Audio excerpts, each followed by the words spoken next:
Pinakagwapong mga lalaking na-link kay Jada Avansado. Ang 24-year-old na si Aljon Mendoza ay isang aktor at former housemate ng PBB8. Bukod sa pagiging love team na nagsimula sa I1TFC series na Teen Clash, inilarawan ni Jada ang relasyon nila ni Aljon bilang meaningful and intentional. Si Aljon din daw ang nagbibigay sa kanya ng unique level of emotional support. Noong 2023, nag-public proposal si Aljon kay Jada sa It's Showtime at hiniling na maging kadate niya ito para sa Star Magical Prom.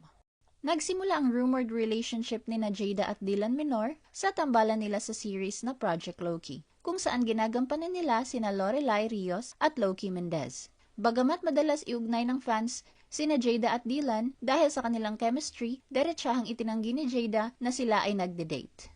Kamakailan inamin ni Jada na minsan silang nagkaroon ng something special ni Darren Espanto. Aniya, isa itong yugto na masaya niyang binabalikan at may mutual understanding sila noon. Gayunman, nagkahiwalay sila ng landas at naging abala sa kani-kanilang mundo. Ngunit walang naging problema sa panig niya. Nanatili pa rin silang magkaibigan at ipinahayag pa ni Darren ang paghanga kay Jada bilang isa sa pinakamahusay na mang-aawit ng kanilang henerasyon.